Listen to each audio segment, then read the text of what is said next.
দেখেন, আমরা যখন 2014 সালের নির্বাচন, 18 নির্বাচন, 24 নির্বাচন নিয়ে প্রশ্ন করতাম, আওয়ামী লীগের পক্ষ থেকে এমনকি স্বয়ং শেখ হাসিনা বারবার বলতেন 96-তে কি হয়েছিল, মাগুরার ইলেকশনে কি হয়েছিল, বিএনপির মুখে নির্বাচন নিয়ে কথা অভিযোগ মানায় না। নির্বাচনমুখী দল আওয়ামী লীগ সবসময় জনগণের শক্তিতে বিশ্বাস করে নানান কথাবার্তায় কথা বলে, অর্থাৎ পেছনের জিনিসগুলোকে উনি টেনে আনতেন। যে কোনো একটা কিছু প্রশ্ন করলে 71 সালে তাদের কি ভূমিকা ছিল, আওয়ামী লীগের নেতৃত্বে দেশ স্বাধীন হয়েছে, সুতরাং আওয়ামী লীগ যেহেতু দেশ স্বাধীন করছে, সুতরাং তারা এখন যা ইচ্ছা তাই করতে পারে, যেহেতু তারা দেশের মালিকানা পেয়ে গেছে 71-এ। এটা ছিল কিন্তু তাদের বয়ান। এখন তখন কিন্তু আমরা তখন আমরা কি কাউন্টার বলতাম, আমাদের বক্তব্য কি ছিল? আমাদের বক্তব্য ছিল, আপনি নিশ্চয়ই একটা অন্যায় কারেক্ট অন্যায় দিয়ে জাস্টিফাই করতে পারেন না। সুতরাং আওয়ামী লীগের সময়ে কি হয়েছে, সেই সময় আপনার মব গিয়ে কাউকে পিটায় মেরে ফেলছে, সুতরাং এখন আমি পিটায় মেরে ফেলতে পারি, এটা কখনো জাস্টিফাই হইতে পারে না। একটা বিষয় হচ্ছে যে উনি আরেকটা কথা বললেন যে হিউম্যান রাইটস ওয়াচ কিংবা ট্রান্সপারেন্সি ইন্টারন্যাশনাল বাংলাদেশ যে কথাগুলো বলছে, কিছুটা তো মানবাধিকারের ব্যত্যয় ঘটেছেই, এটাও স্বীকার করলেন। দেখেন, আমরা যে লড়াইটা করছি 15.5 বছর, এখানে কিন্তু দুইটা বিষয় ছিল, ডেমোক্রেসি এবং হিউম্যান রাইটস। আমরা কিন্তু গণতন্ত্র, মানবাধিকার, জি, এই দুটোর উপরে ভিত্তি করে কিন্তু আমরা আমাদের যে লড়াইটা ছিল 15.5 বছরের। সুতরাং তারপরে এসে আমাদেরই দ্বারা কোনো ঘটনা ঘটবে, যেই ঘটনায় মানবাধিকারের কিছুটা ব্যত্যয় ঘটবে, মানবাধিকারের ব্যত্যয় একেবারেই ঘটবে না দেশে, এটা আসলে মানে এতটা আইডিয়াল সিনারিও তো বাংলাদেশে সম্ভব না, বাংলাদেশ না, পৃথিবীর কোথাও সম্ভবই না। কিন্তু আমাদের দ্বারাই ঘটবে, যে আমরা সেখানে স্বীকার করতে বাধ্য হব যে মানবাধিকারের কিছুটা তো ব্যত্যয় ঘটছে। এইটা তো নিশ্চয় আমরা প্রত্যাশা করতে পারি না, যারা আমরা আসলে এই লড়াইটা করলাম। এবং আমি আরো একবার বলি, শ্রদ্ধার সাথে বলি, যে আমি এখন এখানে বসে কথা বলছি, তাদের সমালোচনা করছি যাদেরকে আমরা সর্বোচ্চ শ্রদ্ধা করতে চাই, সর্বোচ্চ সম্মান দিতে চাই, কারণ তাদের নেতৃত্বে 15.5 বছরের লড়াইয়ের পর আমরা এই অভ্যুত্থানে বিজয়ী হয়েছি। আরো একবার সেই কথাটা বলতে চাই। সুতরাং আমরা চাই যে তারা গঠনমূলক সমালোচনা করুক, গঠনমূলক কর্মকাণ্ড তারা পরিচালনা করুক, তারা সরকারকে সহযোগিতা করুক। শুরু হবে আজকে থেকে, শুরু হয়েছে। এখন শুরু হওয়ার পর নির্দিষ্ট একটা সময় যাওয়ার পরে আমরা বলতে পারবো যে এখান থেকে আসলে আমরা কতটুকু সুফল পেলাম। কারণ এর আগে আমরা দেখেছিলাম যে সেনাবাহিনীকে ম্যাজিস্ট্রেসি পাওয়ার দিয়ে তাদেরকে নামানো হয়েছিল, এরপরে আসলে খুব বেশি সুফল আমরা পেয়েছি তেমনটা তো আসলে মনে হয় না।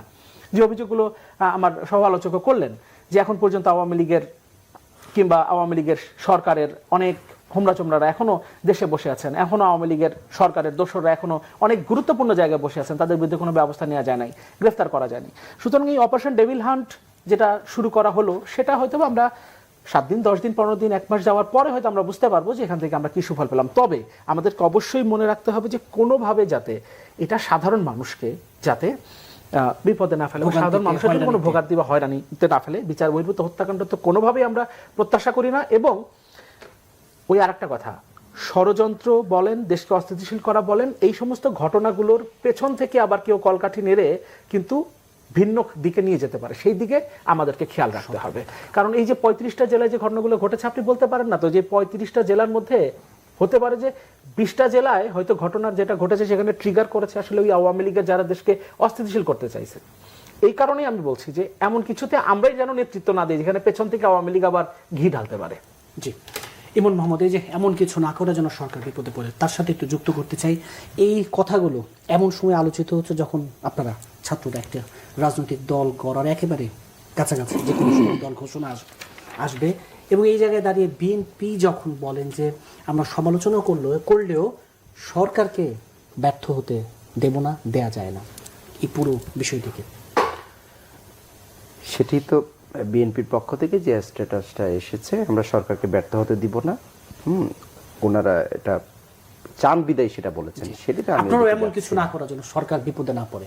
এক্স্যাক্টলি ঠিক আছে। এখন নৈতিক দলের আবির্ভাব হয়, সেক্ষেত্রে স্বাগত, এবং আমরাও সেটা কি করব, অ্যাকসেপ্ট করব। যেহেতু জাতীয় নাগরিক কমিটি এই ধরনের রাজনৈতিক দল এটা প্রণয়ন করবে, সেটাকে আমরা অ্যাকসেপ্ট করবো, অ্যাকসেপ্ট না করার কোনো কিছু নেই। তবে কোন ধরনের রাজনৈতিক দল, যে ধরনের রাজনৈতিক দলগুলো জনগণের মনের আকাঙ্ক্ষাকে ধারণ করবে এবং আগামী বাংলাদেশ বিনির্মাণের ক্ষেত্রে জনগণকে প্রাধান্য দিবে, ওই ধরনের রাজনৈতিক দল হলে তাহলে একেবারে প্রান্তিক পর্যায়ে পর্যন্ত ছড়িয়ে যেতে আশা করি সময় নেবে না, দ্রুততার সহিত সেই প্রসেসটাতে আগাবে। এবং যে সাংবিধানিক অধিকারের ভিত্তিতে নতুন রাজনৈতিক দল গঠন হতে পারে, এটাতে কোনো আমি দেখি না। এখন আপনি জানেন একখণ্ড 3 হাতে পুলিশের সামনে নাসির দাঁড়িয়েছিল, তার এখন মনে মনে কি প্রশ্ন, কি জানার এই সরকারের হাতে, সেটিও আমি এখান থেকে একটু জানিয়ে দিতে চাই। প্রথমত, আওয়ামী লীগের নিবন্ধনটা বাতিল করে আওয়ামী লীগের রাজনীতিকে নিষিদ্ধ করতে হবে এবং জুলাই অভ্যুত্থানে হত্যাকাণ্ডের সাথে যারা জড়িত চিহ্নিত সন্ত্রাসী তাদেরকে দ্রুততার সহিত গ্রেপ্তার করতে হবে, যেটি আমরা এখনো কোনো ফাংশন দেখতে পাচ্ছি না স্বরাষ্ট্র উপদেষ্টা কর্তৃক। সেটি আমরা জোর দাবি জানাই এবং আওয়ামী লীগের যে অবৈধ সম্পদটুকু দুর্নীতি, লুটপাট, দুঃশাসনের মধ্য দিয়ে যে সম্পদটুকু অর্জন করেছে সেগুলো বাজেয়াপ্ত করে রাষ্ট্রীয় কোষাগারে জমা দেওয়া, সেটি আমরা চাই। এরপরে চিহ্নিত সন্ত্রাসীদের যে আটকের কথা বলছি সেটি তো রাখতে হবেই, পাশাপাশি উস্কানিদাতাদের দৌড়ের উপর রাখতে হবে। আমরা রাখবো না, প্রশাসনরাই উস্কানিদাতাদের দৌড়ের উপর রাখবে। তাহলে ওই যে 3 হাতে দাঁড়িয়ে থাকা পুলিশের সামনে নাসির, তার মনের যে আশঙ্কা সেটি মানে ফুটে উঠবে, প্রকাশ পাবে। এটা জি, কিন্তু আপনি কো তৈরি না, সেই জায়গাটাও তো দৃষ্টি দেওয়া দরকার নাকি? সেটা নিশ্চিত করবে প্রশাসন, স্বরাষ্ট্র উপদেষ্টা থেকে নির্দেশ আসবে। যেটি প্রশাসন, আপনি হয়তো জানেন প্রশাসনের অর্ধেকেরই বেশি, অর্ধেকই না প্রায়ই আওয়ামী লীগের। তারা ওই যে নেতাকর্মীদের বিগত 16 বছরে নেতাকর্মীদেরকে, ছাত্রলীগ, যুবলীগদেরকে ওখানে ইনভলভ করিয়েছে। আপনি এটাও ভিডিওটা দেখেছেন আন্দোলন চলাকালীন, পুলিশ গুলি মারতে পারে না, সেই গুলিটা একজনের কাছে হস্তান্তর করে ছাত্রলীগের কাছে। এটা এই যে ঢাকায় এদিকে রমনার এদিকে কোথাও একটা জায়গায় হবে, পুলিশ গুলি তুলে দেয় তার হাতে, যে চালাও। তাহলে এই ধরনের ছাত্রলীগগুলিকে ইনভলভমেন্ট করেছে পুলিশ প্রশাসনে, যারা প্রকৃত অর্থে ইউনূস সরকারকে ব্যর্থ করার চেষ্টায় লিপ্ত, তাদেরকে আমাদের চিহ্নিত করতে হবে, তাদেরকে ফাংশনের ব্যবস্থা করতে হবে। ছোট করে জেনে যে যেদিন কথা বলছি অন্তর্বর্তী সরকারের 6 মাস পূর্ণ হলো, যদি এইভাবেই বলি এই সরকারকে, অন্তর্বর্তী সরকারকে, যে সরকার আপনাদের হাত ধরে এলো, 100-তে কত মার্ক দেবেন? আমি এখনো তো মার্ক দেওয়ার সিস্টেমে যাচ্ছি না, কারণ আমরা তো ওনাদেরকে ক্রিয়াকরণের জায়গায় নিয়ে এরপরে পরীক্ষায় অন্য যারা আসবে তারা পরীক্ষায় বসবে। নির্বাচিত সরকারকে পরীক্ষা দিতে হবে, নির্বাচিত সরকারকে পরীক্ষা দিতে হবে, আমাদের অন্তর্বর্তীকালীন সরকারকে নয়। জি সাকিব আনোয়ার, এই যে এই সরকারকে তারা পরীক্ষা দিতে ব্যানই নেই, পরীক্ষা দিবে নির্বাচিত সরকার। আপনাকেও একই প্রশ্ন রাখতে চাই, 6 মাসের ছোট্ট করে মূল্যায়ন কিভাবে করবেন? 6 মাসের মূল্যায়ন আসলে এমন একটা পরিস্থিতির উপরে দাঁড়িয়ে এই সরকারটা মানে গঠিত হয়েছে যে আসলে 6 মাস পরে কেন, 1 বছর পরে গিয়েও আসলে মূল্যায়ন করে তাদেরকে কোনো একটা মানে মার্কিং করা, এটা আসলে ঠিক হবে না। হ্যাঁ, তবে একটা বিষয় হচ্ছে যে প্রত্যাশাটা তো ছিল অনেক বড় প্রত্যাশা, যে 15.5 বছর পর শেখ হাসিনা নাই ক্ষমতায়, তাহলে এখন নতুন যে সরকারটা আসবে তার কাছে আমাদের কত প্রত্যাশা। তো সেই প্রত্যাশার জায়গাটাতে আসলে আমরা পুরোপুরিভাবে প্রত্যাশা পূরণ করতে পারবে না, এটাই স্বাভাবিক। পুলিশ প্রশাসনের কথা বলছিলেন, 2,43,000 সদস্যের এই বাহিনীটাকে সবার আগে আমার রিফর্ম করা দরকার ছিল। কারণ আপনি যদি যেটা এখনো হয় নাই, এখন 2,43,000-এর মধ্যে সবাই কিন্তু এই 15.5 বছর নিয়োগ পায় নাই, কিংবা তাদের এই 15.5 বছর যারা নিয়োগ পেয়েছে তারা সবাই যে আবার ওই আওয়ামী লীগের পরিবার থেকে এসছে কিংবা তাদেরই ক্যাডার, সেটা আবার নাও হইতে পারে, আবার হইতেও পারে। কিন্তু আপনি চিহ্নিত করেন, আপনি চিহ্নিত করতে যদি 6 মাস সময় নিয়ে ফেলেন এবং তারপর যদি দেখা যায় যে পুলিশ আসলে কার্যকর কোনো ভূমিকা পালন করছে না, তাহলেই কিন্তু রাষ্ট্রটাও কার্যকর হবে এবং সরকার অকার্যকর বলে প্রমাণিত হবে। এখন ধরেন আপনার পুলিশের মনোবল ফেরানোর জন্য আপনাকে ওই জায়গাগুলো চিহ্নিত করতে হবে এবং বাকি যারা তাদেরকে মনোবল ফিরিয়ে আনতে হবে যে হ্যাঁ, তোমাদের যে কাজ সেই কাজগুলো তোমরা এখন করতে পারো। পুলিশ তো এখন ভয় কাজ করে না, যে আমি কিছু একটা করতে যাব তখন আমার কোন জায়গা থেকে বাধা আসবে। সুতরাং আমি একদিকে যদি বলি যে আমরা পুলিশকে কার্যকর দেখতে চাই, আবার যদি পুলিশ কোনো জায়গায় এসে মবের কথাই বলেন বা অন্য যে কোনো ডিস্ট্রাকটিভ কোনো একটা কিছুতে যখন আপনাকে ঠেকাতে আসবে, তখন আপনি বলবেন যে আমরা অভ্যুত্থানের শক্তি, আমাদের বিরুদ্ধে আবার পুলিশ দাঁড়ায় গেছে, সুতরাং তুমি হচ্ছে মানে দোষর, আওয়ামী লীগের দোষর, শেখ হাসিনার দোষর। তাহলে তো এইগুলো যদি ঘটনাগুলো ঘটে এবং তারপরে আবার ওই পুলিশের বিরুদ্ধে যদি ব্যবস্থা নেওয়া হয়, তখন তো পুলিশ আসলে তার মনোবল ফেরত পাবে না এবং তখন তো আসলে রাষ্ট্র অকার্যকর একটা চেহারা পেয়ে যাবে। আমরা কিন্তু দেখেছি বিভিন্ন জায়গায় এখন বেশ কিছু আইন শৃঙ্খলার পরিস্থিতির কিন্তু অবনতি ঘটেছে। সুতরাং এই জায়গাগুলোতে আসলে সরকারের মনোযোগ দেওয়াটা খুবই জরুরি। আর রাজনৈতিক দলের বিষয় নিয়ে, রাজনৈতিক দল গঠনের বিষয় নিয়ে কথা বলছিলেন, আমি ওই জায়গাতে একটু জি ছোট করে। রাজনৈতিক দল, যে কোনো রাজনৈতিক দল গঠিত হতে পারে, আমরা স্বাগত জানাই। এবং এই অভ্যুত্থানের উপরে দাঁড়িয়ে একটা রাজনৈতিক দল, অভ্যুত্থানের উপরে দাঁড়িয়ে একটা রাজনৈতিক দল, অবশ্যই আমরা তাকে স্বাগত জানাই, আমরা তাদেরকে ওনও করতে চাই।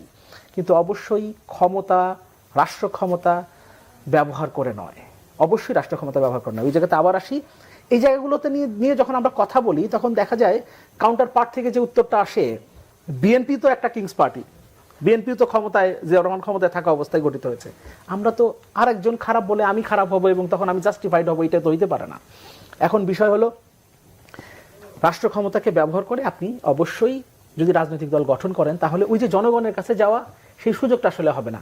রাষ্ট্র ক্ষমতা যখন আপনার সাথে থাকে, আপনার সাথে যখন প্রোটোকল থাকে, আপনি যখন অনেক শক্তিশালী একটা জায়গা নিয়ে যখন আসেন তখন আপনার আশেপাশে আসলে অনেক মানুষকে আপনি দেখেন, তখন আপনি মনে হয় যে আপনি আসলে মনে হয় জনগণের প্রতিনিধিত্ব করছেন, কিন্তু বাস্তবতা আসলে সেটা না। যখন আপনার কাছ থেকে ক্ষমতাটা চলে যাবে তখন ওই মানুষগুলো থাকবে কিনা সেটা হচ্ছে প্রশ্ন। এই কারণে আপনি রাষ্ট্র ক্ষমতাকে ঝেড়ে ফেলে দিয়ে আপনি দল গঠন করতে আসেন, জনগণের কাছে যান, তারপরে যদি আপনি দল গঠন করেন আমরা সেটাকে স্বাগত জানাই। উপদেষ্টারা তো আমরা বলছেন সেটাকে তারা রাজনৈতিক দলে এলে দায়িত্ব ছেড়েই রাজনৈতিক দলে প্রবেশ করব, তার আগে আমি দায়িত্ব ছেড়ে দিব।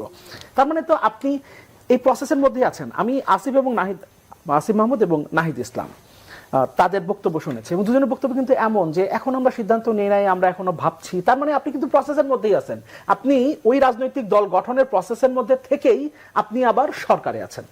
কিন্তু তাদের বক্তব্য পরিষ্কার বলছেন আমরা এখনো সিদ্ধান্ত নেই নাই, আমরা ভাবছি, আমরা একটা নির্দিষ্ট সময় এলে আমরা সিদ্ধান্ত নেব। তার মানে তারা ভাবছেন, তারা ওই প্রসেসের মধ্যে আছেন। তার মানে আপনি ওই দল গঠনের প্রসেসের মধ্যে কিন্তু এখন আছেন। কখন? যখন আপনি এই সরকারের একজন উপদেষ্টা, আপনি সরকারের একটা অংশ, তাই না? সুতরাং আপনি সরকারের থেকেই আসলে অনুমতি, আপনি পদত্যাগ করলেন, আপনি জুনে গিয়ে পদত্যাগ করলেন, কিন্তু প্রসেসের মধ্যে জুন পর্যন্ত কিন্তু আছেন এবং জনগণ সেটা বুঝতে পারছে এবং আপনি সেটা কিন্তু গোপন করছেন না, গোপন করতে পারবেন না, স্বাভাবিক ব্যাপার। আপনি গোপন করতে চাইলেও আসলে এটা গোপন করা যায় না। জি, ইমন মোহাম্মদ, এই যে ক্ষমতায় থেকেই রাজনৈতিক দল, ক্ষমতায় থেকে রাজনৈতিক দল গঠন, যে রাজনৈতিক দল গঠন করছে এটাই ওই বিষয়গুলো কিন্তু যে অন্তর্ভুক্ত নয়। বলছে এবং এটাও তো বাস্তবতা, যখন প্রশাসন সাথে থাকে, রাষ্ট্র ক্ষমতা যখন সাথে থাকে তখন তো আসলে আচ্ছা, জনগণের আশঙ্কার প্রেক্ষিতে এই মুহূর্তে তাহলে প্রশাসন সেখানে তাদের সহায়তা পাওয়া, আমরা তাদের সহায়তা নিয়ে বা অন্তর্বর্তীকালীন সরকারের উপদেষ্টা থেকে অর্থ সহায়তা নিয়ে দল গঠন করা হচ্ছে, এটা এই বিষয়গুলো নয় কিন্তু। ঠিক আছে, তাহলে ওনারা দল যদি ঘোষণা করার আগে কিন্তু ওনারা যদি চায় যে আমি রাজনীতি করব, আমি রাজনৈতিক দলের সাথে সংযুক্ত হব, সেদিক থেকে যে আহ্বায়ক আছেন, যে সদস্য সচিব আছেন আক্তার হোসেন, ওনারাও স্পষ্ট ক্লিয়ার যে সেখান থেকে সরে এসে কিন্তু একটা পয়েন্ট বলে আমি কি করার সময় পাবো।